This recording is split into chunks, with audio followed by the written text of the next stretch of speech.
Hoje nós veremos que Deus chama de maneira pessoal uma pessoa ao ministério pastoral. Nós vimos na semana passada que Deus chama ao ministério pastoral de maneira soberana, é um chamado que vem inicialmente de Deus a essa pessoa. Deus chama de maneira especial alguns homens para liderar a igreja, o corpo de Cristo, a congregação daqueles que creem no Evangelho neste mundo. Chama para que sejam grandes defensores do Evangelho, sejam proclamadores do Evangelho. Chama para que esses homens venham a amar a igreja e cuidar da igreja, os membros, os irmãos, aqueles que creem em Cristo neste mundo. Hoje nós veremos que o chamado de Deus é confirmado no coração daquele que foi chamado.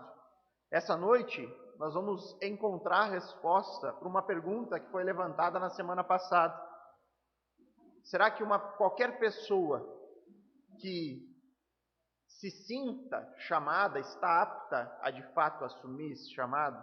Será que qualquer pessoa pode se tornar um pastor? E para explicar como isso funciona, nós vamos analisar um texto das Escrituras de 1 Timóteo, capítulo 3, dos versos de 1 a 7. 1 Timóteo, capítulo 3, versículos de 1 a 7. Enquanto você vai encontrando o texto, eu vou fazer brevemente uma explicação do contexto histórico, o pano de fundo aqui desta carta escrita pelo apóstolo Paulo. 1 Timóteo faz parte das epístolas chamadas de pastorais.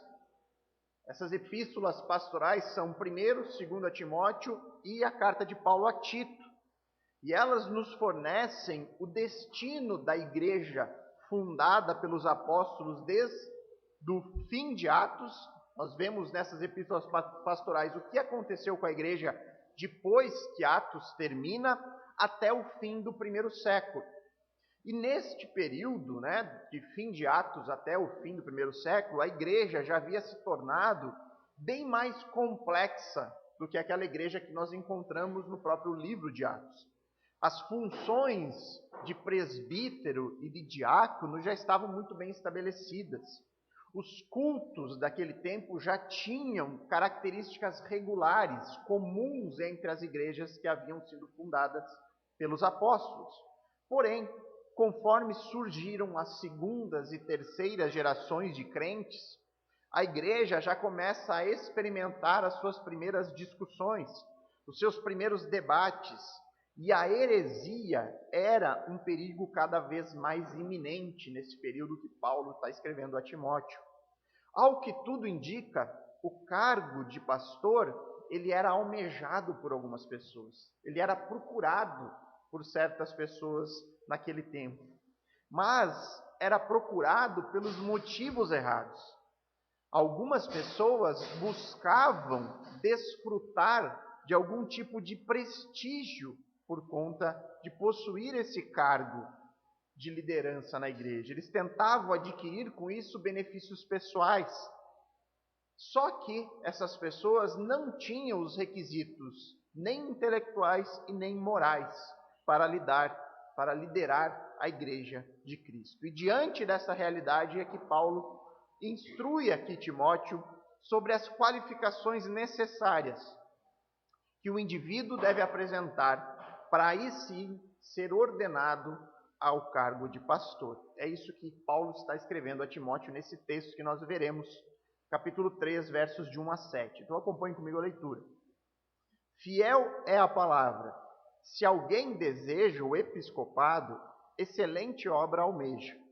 É necessário, pois, que o bispo seja irrepreensível, esposo de uma só mulher, moderado, sensato, modesto, hospitaleiro, apto para ensinar, não dado ao vinho, nem violento, porém cordial, inimigo de conflitos, não avarento, e que governe bem a própria casa, criando os filhos sob disciplina com todo respeito.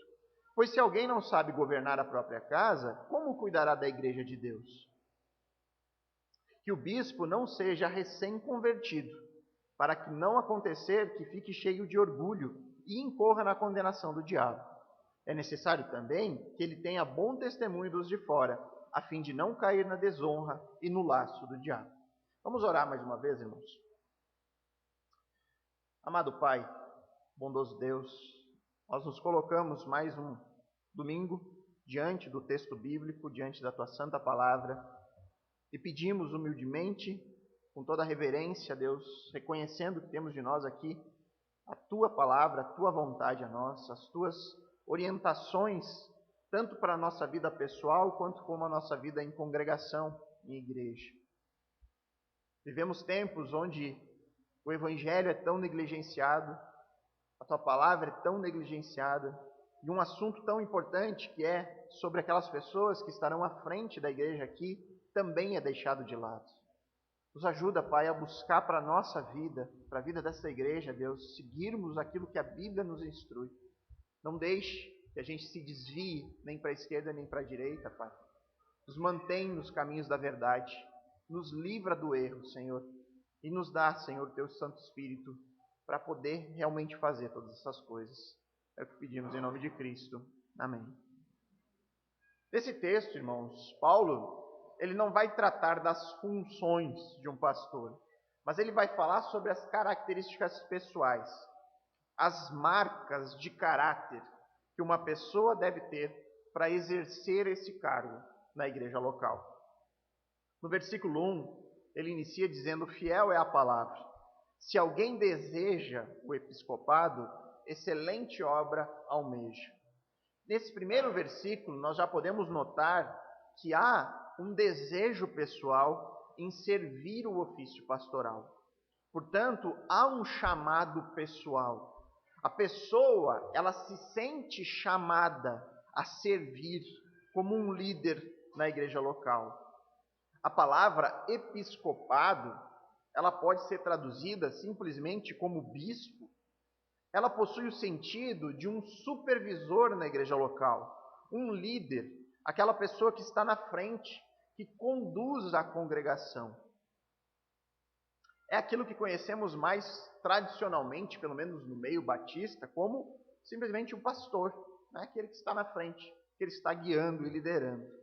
Na palavra de Deus, irmãos, é importante que vocês saibam que os termos bispo, presbítero e pastor, eles são sempre usados para designar o mesmo ofício. Está sempre se referindo à mesma pessoa dentro da igreja local. Quando você encontra as escrituras, qualquer um dos termos, eles são termos intercambiáveis. Eles estão sempre se referindo ao mesmo cargo, ao mesmo ofício. Então, Paulo está dizendo aqui que se uma pessoa se sente chamada para servir como pastor na igreja local, isso é muito bom, ele diz. Excelente obra essa pessoa está almejando. E nós devemos lembrar do contexto daquela época em que Paulo escreve essas suas palavras. Servir na igreja do primeiro século era sinônimo de sacrifício. Ainda mais os líderes. Era certeza de enfrentar a oposição. E no tempo que Paulo escreve, era uma oposição que vinha tanto do povo judeu, que perseguia os cristãos, porque ainda o cristianismo vivia na sombra do judaísmo, quanto enfrentaria a oposição também dos gentios. Não era uma tarefa nada fácil, mas mesmo assim, Paulo diz, excelente obra você almeja. Mas será que basta esse desejo pessoal? Será que isso seria suficiente? Você se sente chamado para o ofício pastoral. Aí então, basta esse sentimento de desejo pessoal, aí você passa por um período de preparação e você está apto automaticamente a assumir este cargo? Será que todas as pessoas que desejam servir ao ministério pastoral podem servir? A sequência do texto nos responde essa questão. No verso 2 ele diz: se você tem o desejo, no verso 1, excelente obra você almeja. No verso 2, porém, é necessário. É necessário, pois. Então, depois do chamado pessoal, depois desse desejo ser demonstrado, Paulo agora nos dá as características que precisam, são necessárias, devem ser identificadas no caráter daquela pessoa que se sente chamada para o ministério. Você precisa encontrar essas características para que o chamado pessoal seja confirmado como sendo de fato um chamado de Deus. Se esse chamado não for só coisa do coração, do sentimento, coisa pessoal, mas se for de fato um chamado soberano do Pai, então estas características que nós passaremos a ver a partir de agora serão encontradas na vida deste candidato ao episcopado. Vejamos então a primeira característica. É necessário, pois, que o bispo seja irrepreensível. Irrepreensível é a primeira característica que deve ser encontrada na vida de alguém que quer servir como pastor de uma igreja local. Então, nós podemos ver que começa muito fácil para o candidato. Começa bem barbada, né? Basta ser irrepreensível. Né? A primeira característica. Só que essa primeira característica, irmão, é como se esse primeiro requisito ele englobasse todos os outros que nós veremos na sequência. O candidato, ele não pode apresentar nenhum defeito evidente, não pode apresentar nenhuma falha no seu caráter, falha na sua conduta que possa ser digna de repreensão. As pessoas da igreja e também os de fora não podem ter nada do que acusar essa pessoa. Na sequência, o apóstolo vai começar a expandir o significado de irrepreensível. O candidato precisa ser esposo de uma só mulher. Irmãos, isso não significa que um pastor precise ser obrigatoriamente casado. Tá? É bom que se diga isso. Há muitos pastores que são solteiros, que fazem voto de castidade, que não casam para desempenhar esse papel. Tá? Não é o ponto. Porém, se ele for casado, ele deve ser marido de uma só mulher. O que isso significa? Ser marido de uma só mulher. Alguns, irmãos, tentam ver aqui o contexto da poligamia que existia na cultura judaica. Se você já leu o Antigo Testamento, você vai ver diversas vezes que mesmo os patriarcas eram casados com muitas mulheres. Só que, irmãos, no contexto onde Paulo escreve essa carta, era um contexto de uma cultura do mundo romano, isso já não existia mais. A poligamia não era mais praticada nem mesmo entre os judeus. Certamente não é o ponto de Paulo aqui. Paulo não está dizendo aqui, olha, o pastor ele só pode ter uma esposa e não duas ao mesmo tempo. Porque isso já não acontecia mais na cultura daquela época. Não faria sentido Paulo tratar desse assunto para o destinatário, para o contexto que ele está escrevendo. O sentido do texto é que o candidato ao episcopado deve ser um homem de moralidade inquestionável. Ele deve ser alguém inteiramente fiel à sua única esposa. Porém, não só isso. Ele também não deve ser alguém que se divorciou ou que está em um segundo casamento. E muitas igrejas, irmãos, abrem concessões neste ponto. Não é incomum você encontrar pastores que foram divorciados, estão em segundo, terceiro, até quarto e quinto casamento. Não é incomum você encontrar. Muitos não consideram que o que Paulo esteja falando aqui seja em relação a segundo casamento, divórcio e recasamento. Só que, irmãos, se nós pegarmos o contexto cultural do cristianismo do primeiro século, o segundo casamento ele não era completamente proibido, mas ele era certamente reprovado por muitos. Você encontra vasto material escrito cristão daquele período que condenam um recasamento. E tendo isso em vista, a cultura do cristianismo do primeiro século, que condenava em muitos casos, até mesmo judeus, mestres do judaísmo condenavam. Tendo em vista isso, como que alguém teria um caráter irrepreensível naquele tempo, sendo recasado? A pessoa que tivesse um segundo casamento naquela época seria facilmente repreendida por alguns. Então, o que Paulo está falando aqui, sim, que o pastor, ele não pode ser um homem divorciado ou recasado. Ele só pode ter sido marido de uma só mulher. Então é seguro, irmãos, nós afirmarmos isso aqui. Aquela pessoa que por acaso chegou numa igreja já oriundo de um divórcio, já em um segundo casamento, essa pessoa vai ter que encontrar outras maneiras de servir na igreja. E há várias possibilidades de serviço para ele. Porém, ele nunca vai poder estar em um cargo de liderança à frente da igreja local. Outro ponto que eu tenho que tocar, mesmo que brevemente aqui, nessa questão aqui de marido de uma só mulher, é que o candidato ao cargo de líder, ele precisa ser necessariamente homem. Não há possibilidade bíblica de ordenação de mulheres ao episcopato, ao papel da liderança. Não há paralelos bíblicos nesse sentido.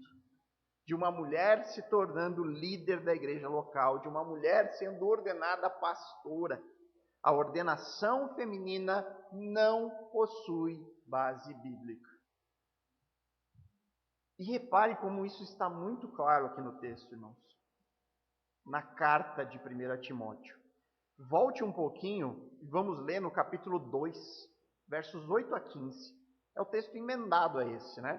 Texto anterior, imediatamente anterior. 1 Timóteo 2, 8 a 15. Acompanhe comigo. Quero, pois, que os homens orem em todos os lugares, levantando mãos santas, sem ira e sem animosidade. Da mesma forma que as mulheres, em trajem decente, se enfeitem com modéstia e bom senso, não com tranças no cabelo, ouro, pérolas ou roupas caras, porém com boas obras, como convém a mulheres que professam ser piedosas. A mulher aprenda em silêncio, com toda submissão, e não permito que a mulher ensine, nem que exerça autoridade sobre o homem. Esteja, porém, em silêncio. Porque primeiro foi formado Adão, depois Eva. E Adão não foi iludido, mas a mulher, sendo enganada, caiu em transgressão. Mas ela será salva tendo filhos, se permanecer em fé, amor e santificação, com bom senso. Infelizmente, eu não tenho como explicar todos os detalhes contidos aqui nesse texto, mas fica muito claro no verso 12 que a mulher não deve exercer autoridade sobre o homem. Que fique claro, irmãos, que o fato de Deus ter destinado o ofício de liderança na igreja para homens não significa que a mulher seja de menor valor. É unicamente uma questão de funções. Deus formou homem e mulher, ambos à sua imagem e semelhança. Isso demonstra que ambos possuem o mesmo valor e mesma importância. Porém, Deus concedeu características diferentes para ambos. E Deus constituiu com funções diferentes ambos os casos. Biblicamente, Deus instituiu ao homem a liderança, seja na família, seja na igreja. Isso não diminui o valor da mulher. É uma questão unicamente de função. Não é machismo. Isso é ordem do Criador. E nós devemos nos submeter a ela. A próxima característica que nós encontramos no texto é moderado. Outras traduções trazem como temperante, ou sóbrio, ou simplesmente alguém que possui autocontrole. Eu prefiro a tradução temperante, eu acho que simboliza melhor o que significa. O que significa isso? O candidato, ele não pode ser alguém que se deixa dominar facilmente pelas emoções. Ele não pode ser uma pessoa que age por impulso, que toma decisões com base nas suas emoções. Ele deve ser alguém equilibrado, que mesmo quando os seus sentimentos estiverem à flor da pele, ele consegue pensar, ele consegue agir, não de uma maneira unicamente emocional. Ele não deixa que a decisão que ele vai tomar seja influenciada pelas emoções. Ele analisa todas as coisas e tenta tomar a melhor decisão possível de maneira racional. Talvez um exemplo aqui ajude.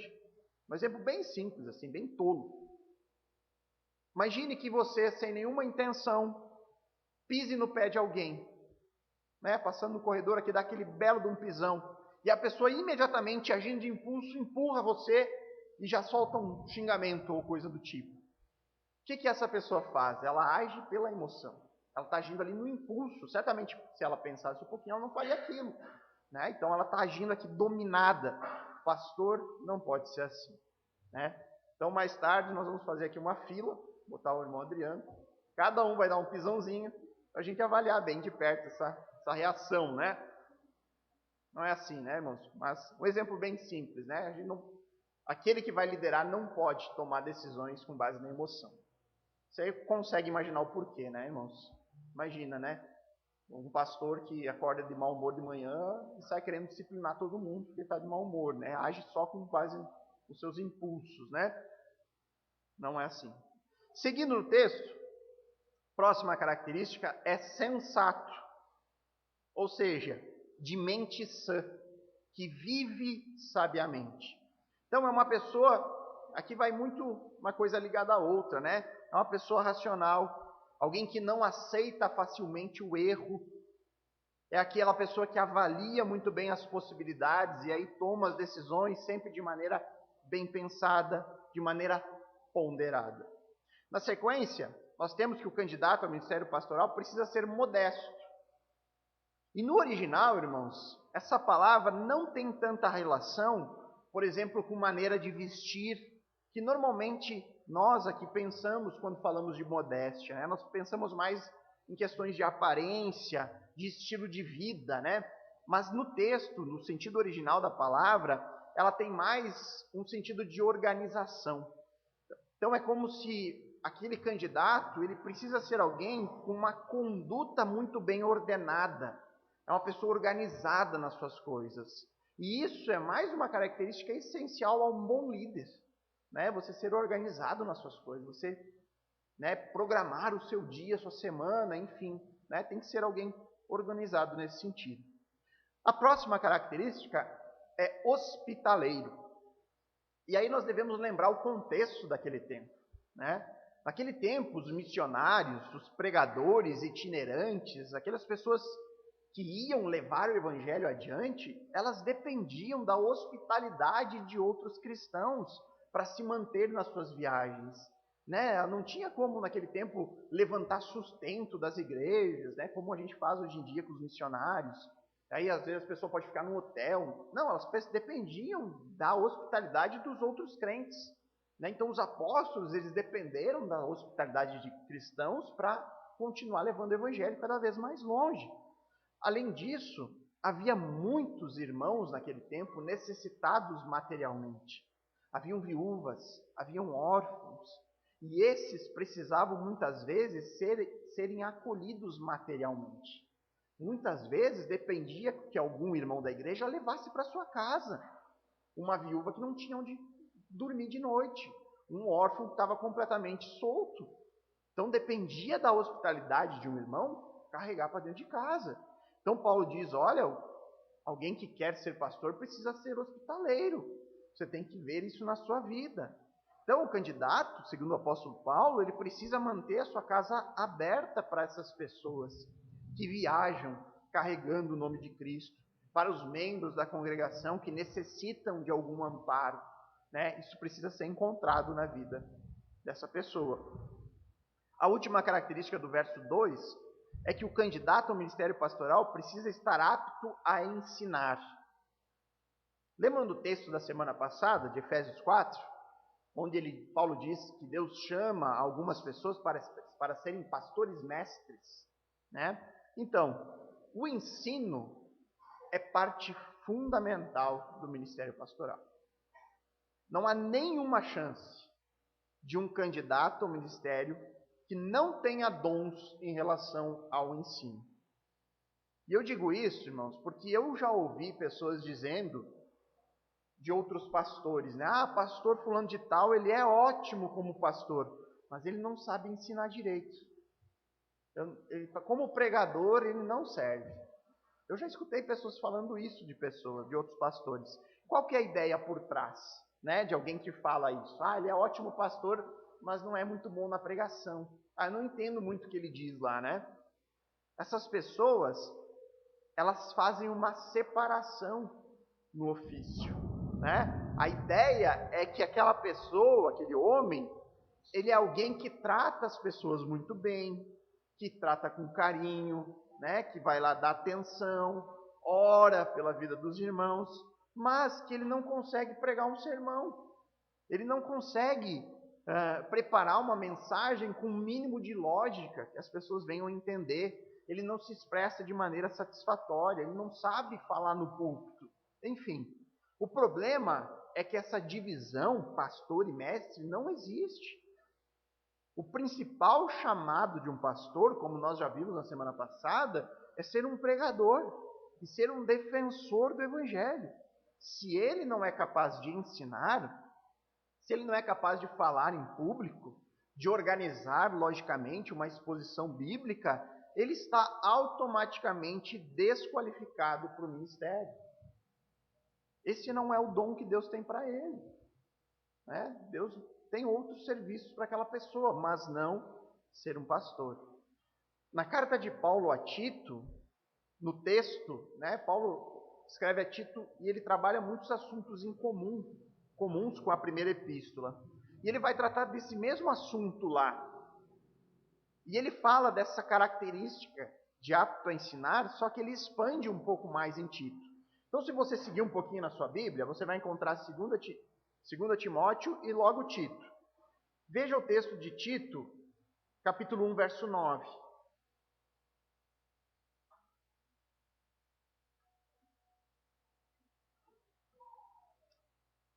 Paulo aqui no capítulo 1, verso 9 de Tito, ele vai expandir o que significa estar apto a ensinar. E ele diz ali: ser apegado à palavra fiel, que está de acordo com a doutrina, para que possa exortar pelo reto ensino e convencer os que contradizem este ensino. Então repare tudo que envolve estar apto ao ensino. Primeiramente, o futuro pastor deve ser apegado à palavra fiel, que está de acordo com a doutrina. Ou seja, antes de ensinar, ele tem que ter sido um bom aluno.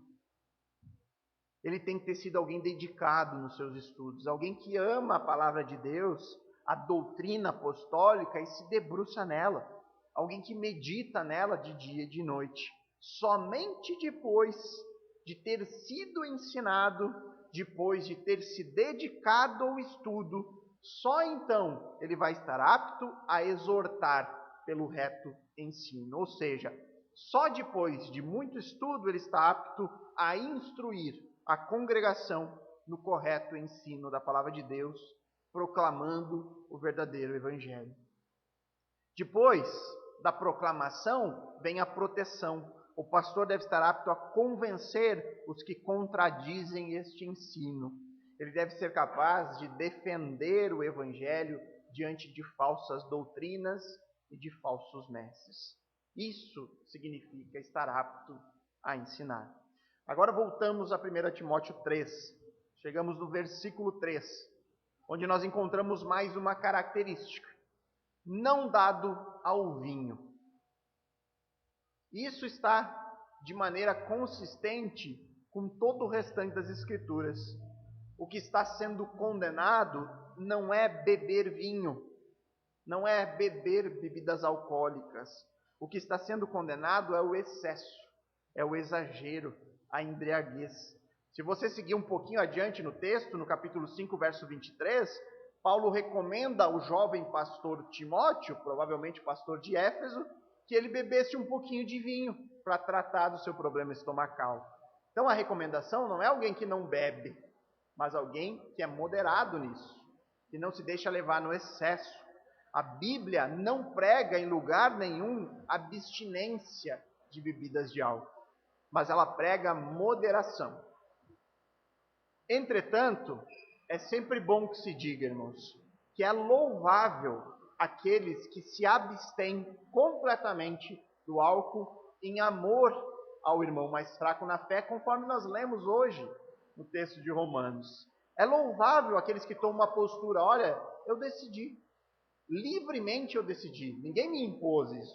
Eu livremente decidi não tomar nada, para que não caia um irmão mais fraco na fé e se escandalize com isso, se sinta, né, de alguma forma, né, constrangido com a minha atitude. Então é louvável aqueles que abrem mão, inclusive, da moderação e passam a agir com abstinência. Algumas pessoas se chocam até mesmo de ser necessário esse tipo de recomendação da parte de Paulo. Como se isso não precisasse nem ser recomendado, né? Ah, é claro que pastor não pode ser dado ao vinho, né? Por que Paulo escreveu isso?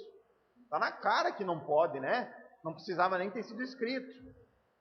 Porém, isso está diretamente relacionado com a cultura do tempo em que Paulo escreve essa carta.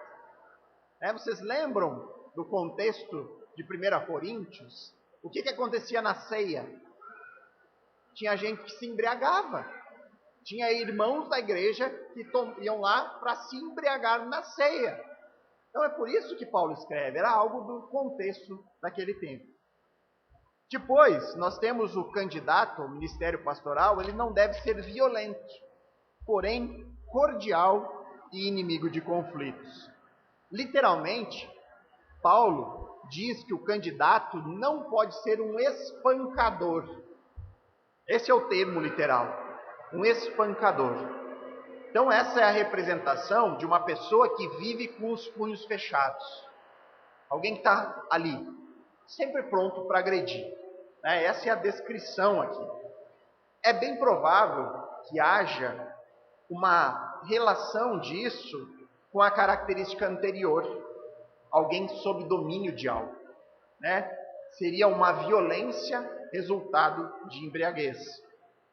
O candidato ao ministério pastoral não pode ser violento.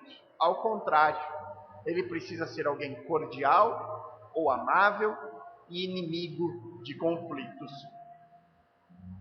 Eu diria, sobre essa questão inimigo de conflitos, que um pastor precisa ter a sabedoria para escolher as lutas.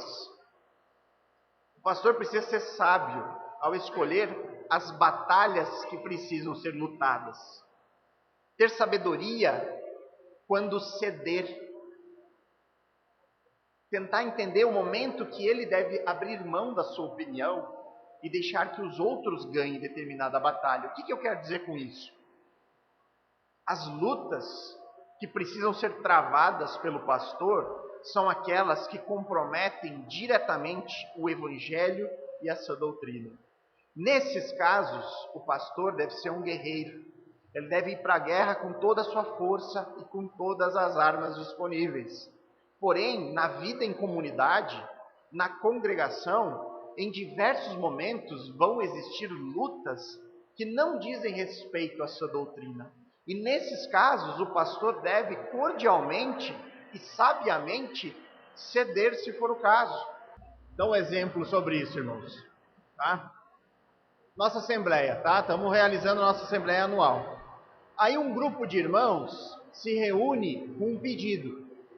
Queremos sugerir que o tempo de louvor, de música, seja maior que o tempo de pregação. Nós queremos que sejam cantados 1 hora de música e que a pregação não passe 20, 25 minutos. Sugestão que foi levantada. Qual a posição de um pastor? Ele deve lutar, ele deve rugir, ele deve quebrar tudo se for preciso e mostrar biblicamente que essa é uma decisão extremamente equivocada. Por quê? Porque como cristãos nós devemos valorizar a palavra e nós não podemos permitir que isso seja algo negociável, diminuir tempo de ensino em favor de outras coisas, em favor de entretenimento ou qualquer outra coisa. Neste caso, o pastor deve lutar até o fim, com o máximo das suas forças. Agora, nessa mesma assembleia, um outro grupo vem sugerir uma mudança no horário do culto. Eles pedem, olha pastor, nós sugerimos que em vez das 19 horas, nós tenhamos culto às 21 horas. Eu não gostaria, acharia péssimo, acho que iria prejudicar em vários pontos, até porque o pastor dorme às 10, 11 no máximo. Mas, se a maioria dos irmãos decidissem por isso, esse é um ponto que pode ser acatado. Ou ainda um outro exemplo, pastor, nós queremos pintar as paredes de vermelho. Eu acho horrível, vai ficar feio pra caramba. Mas se a maioria decidir, eu não vou enfrentar um conflito por algo que não fere a palavra de Deus, que não fere as doutrinas fundamentais. Então é nesse sentido, irmãos, espero que Deus tenha dado para entender esses exemplos e com todo esse barulho, né? Que o pastor ele deve estar apto a enxergar de maneira sábia as lutas que ele precisa lutar e as lutas que não vale a pena serem brigadas. A última característica do versículo 3 é não avarento. Ou seja, o candidato ao ministério pastoral não pode ser um amante do dinheiro. Ele não pode ser alguém apegado aos bens materiais. E aqui mesmo em 1 Timóteo, ali no capítulo 6, verso 10, Paulo vai falar o motivo disso. Ele diz ali, capítulo 6, verso 10, porque o amor ao dinheiro é a raiz de todos os males. E muitos, nesta cobiça, se desviaram da fé e atormentaram a si mesmo por muitas dores.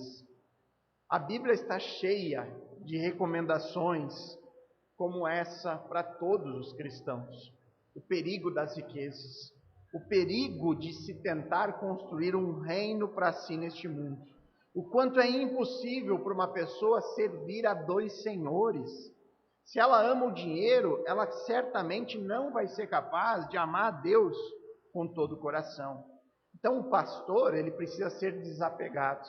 Ele precisa ser generoso. O pastor, ele precisa ser modelo na sua oferta regular para os outros irmãos. Porque do contrário, se ele for um amante do dinheiro, como que ele vai poder administrar a igreja? Como ele vai, muitas vezes ele tem que tomar decisões destinando o dinheiro da congregação ou orientando a igreja da maneira como ela deve destinar. Como que o pastor vai ordenar a assistência àquelas pessoas que precisam, se ele ama o dinheiro? E infelizmente, irmãos, as igrejas dos nossos dias estão cheias de pastores amantes do dinheiro, que encontram na igreja local uma fonte de lucro, uma fonte de enriquecimento pessoal. Colocam isso, né, como referência para a sua vida, o amor ao dinheiro. E aí vamos ver agora as recomendações dos versos 4 e 5. E que governe bem a própria casa, criando os filhos sob disciplina, com todo respeito. Pois se alguém não sabe governar a própria casa, como cuidará da igreja de Deus? Então Paulo parte do pressuposto de que a maioria dos pastores serão casados e constituirão família.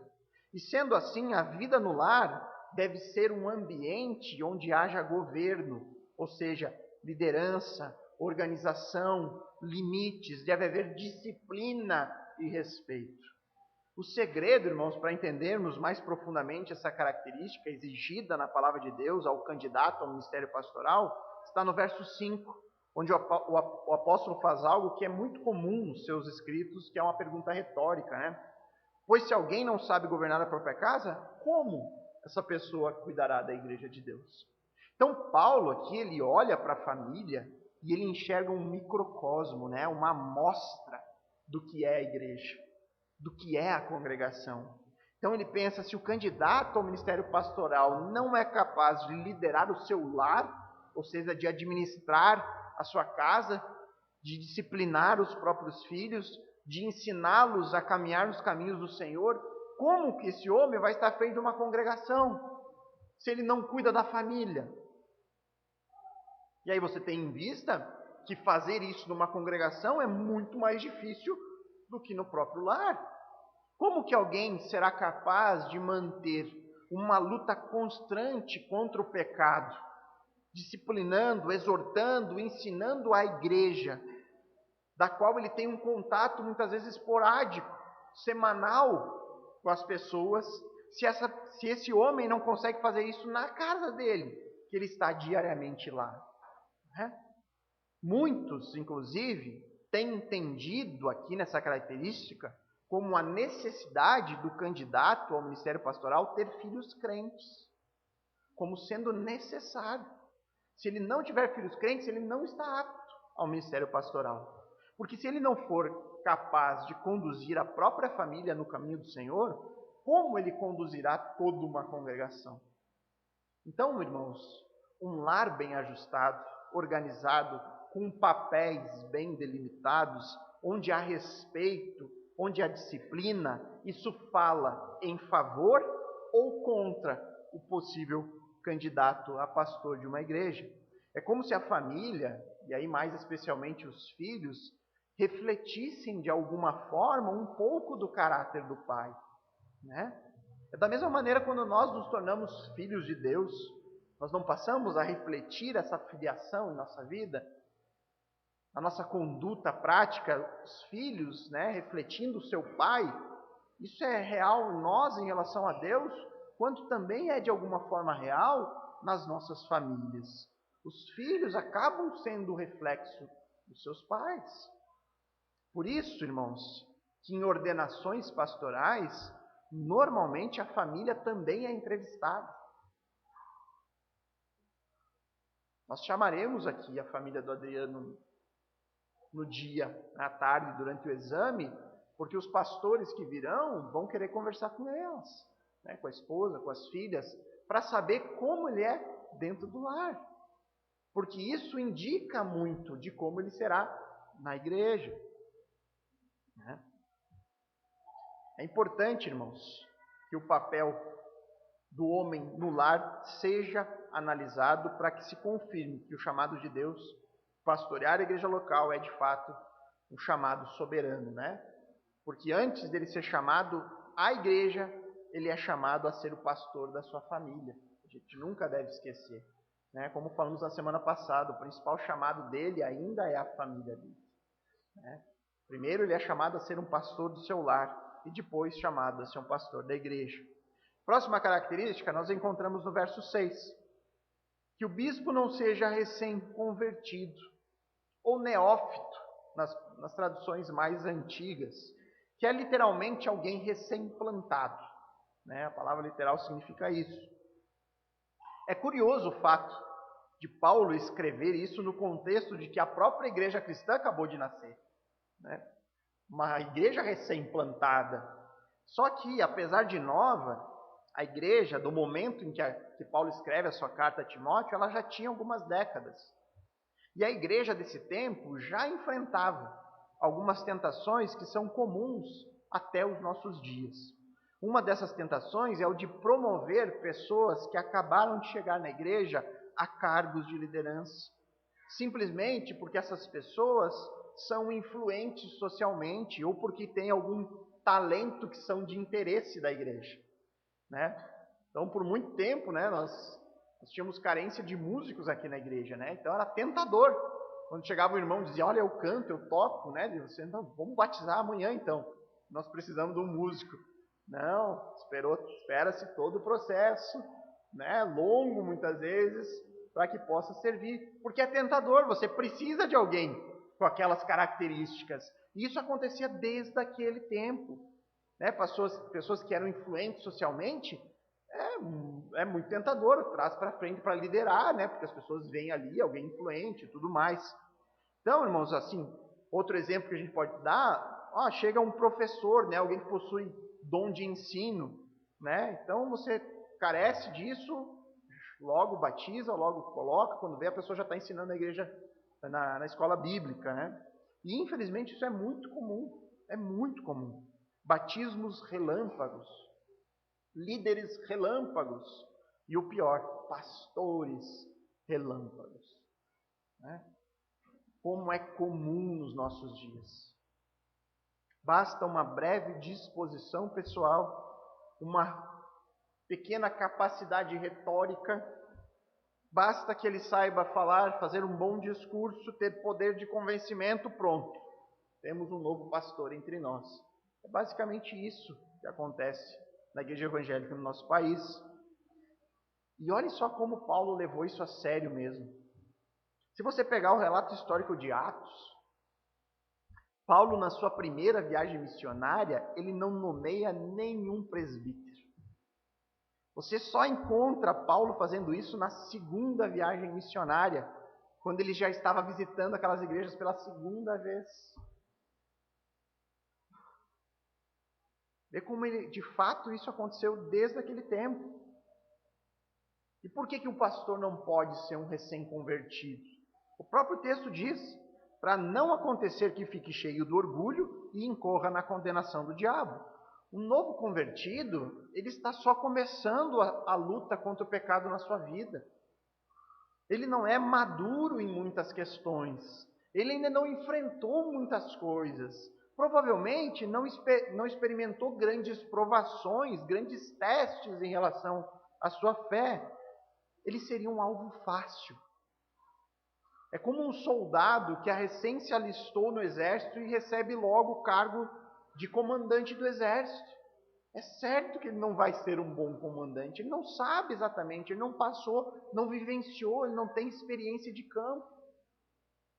E aí, por fim, nós chegamos ao verso 7. É necessário também que ele tenha um bom testemunho dos de fora, a fim de não cair na desonra e no laço do diabo.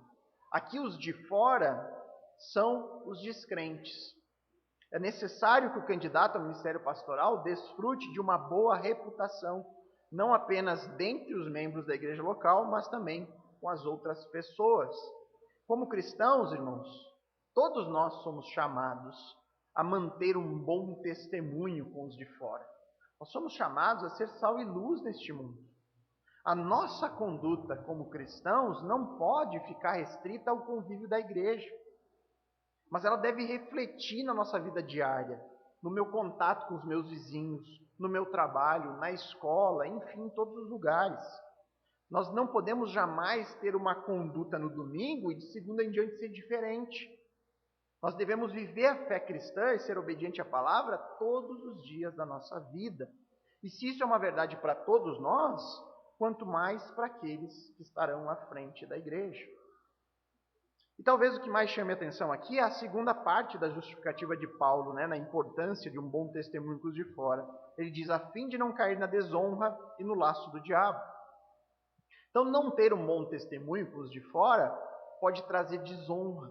O seu testemunho pode ser prejudicado. Afinal de contas, o pastor está chamando as pessoas para o evangelho. Ele está chamando incrédulos para o convívio da igreja. E se o próprio testemunho dele está prejudicando, por causa das suas falhas, o seu caráter, com os de fora, como que ele vai fazer esse convite?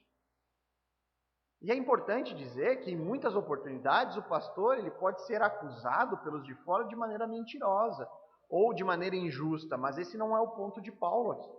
Paulo está falando aqui de falhas de fato, de falhas comprovadas, de erro realmente. Além disso, ele diz que ao não ter um bom testemunho com os descrentes, ele acaba caindo no laço do diabo.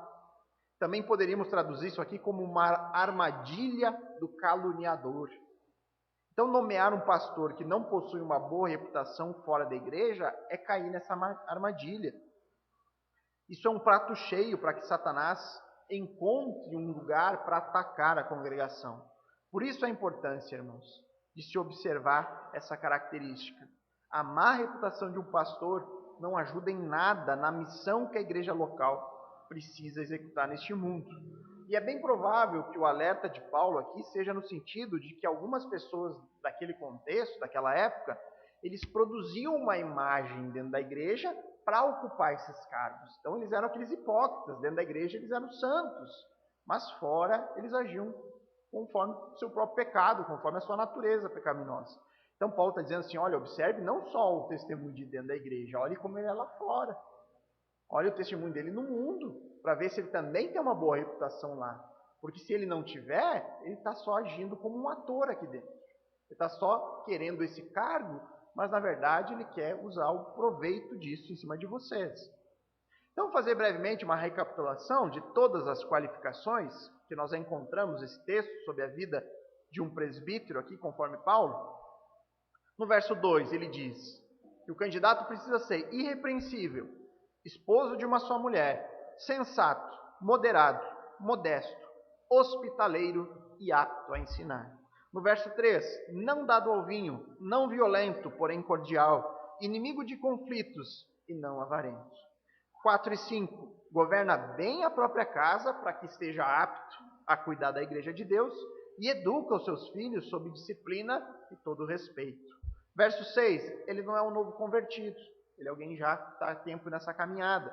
E verso 7, possui um bom testemunho dos de fora. Bem fácil, né, irmãos? Nada de muito anormal, né? Agora, umas questões acerca dessa lista, irmãos. É importante que se diga. Essa lista de qualificações, ela não deve ser vista como uma lista rígida de imposições, onde de um lado ficam os juízes, né? Os juízes estão ali analisando os menores detalhes da vida daquele que diz que é chamado ao ministério pastoral, e do outro lado fica a pessoa que está sendo examinada. Então ele está sendo julgado ali, né? Vamos ver se preenche todos esses requisitos nos mínimos detalhes. Vamos fazer uma investigação na vida dele, vamos botar um detetive lá para pesquisar sobre tudo. Na verdade, irmãos, essa lista nada mais faz do que refletir o caráter de uma pessoa madura. Uma pessoa que foi de fato impactada pelo Evangelho, que tem buscado viver uma vida coerente com a sua profissão de fé, e que foi, sim, capacitado por Deus com dons específicos que são úteis e indispensáveis para aqueles que estarão na frente da igreja local. Eu diria, irmãos, que se você escutou tudo isso aqui pensando e analisando a vida do Adriano, eu quero te derrubar do cavalo. Porque a grande maioria dessas características, dessas marcas de caráter, devem ser buscadas por todos nós. Independente de qual é o chamado de Deus para a sua vida, em termos de serviço na igreja local. Ou alguém diria que não é obrigação do cristão ser irrepreensível. É só o candidato que precisa ser assim. É só o futuro pastor que tem que ter desse jeito. Será que só ele precisa ser sensato, moderado, modesto, hospitaleiro? Será que só ele não pode ser dado aos vícios? Só ele não deve ser violento, inimigo de conflitos ou amante do dinheiro? Será que só o pastor que tem que ser assim? Será que só ele tem que buscar governar bem a sua própria casa? Ou educar os seus filhos em toda disciplina, com respeito, no caminho do Senhor? É só ele que precisa fazer isso? Não deveríamos todos nós lutar diariamente para termos um bom testemunho com os de fora? É claro que sim, irmãos. É claro que sim. Nós devemos ser essa pessoa, todos nós. Porque isso glorifica a Deus que nos salvou. Porque isso que Ele deseja aos seus filhos, porque isso reflete o caráter dEle. Talvez você não seja apto a ensinar, talvez você não seja chamado ao ministério pastoral, mas todas as outras qualificações aqui são qualificações que refletem o nosso Pai. E eles precisam estar na sua vida. A diferença, irmãos, que para aqueles que buscam o ministério pastoral, isso é mais do que uma obrigação, é uma imposição. Para todos nós é uma obrigação, para o candidato é imposto. São as marcas de que Deus de fato o chamou. Isso comprova que não é só um desejo pessoal que nasceu no coração daquela pessoa, mas é um chamado de Deus para a sua vida. O ministério pastoral é um chamado de Deus, um chamado pessoal, e na próxima semana nós veremos que esse chamado ele precisa ser reconhecido pela igreja. Vamos orar.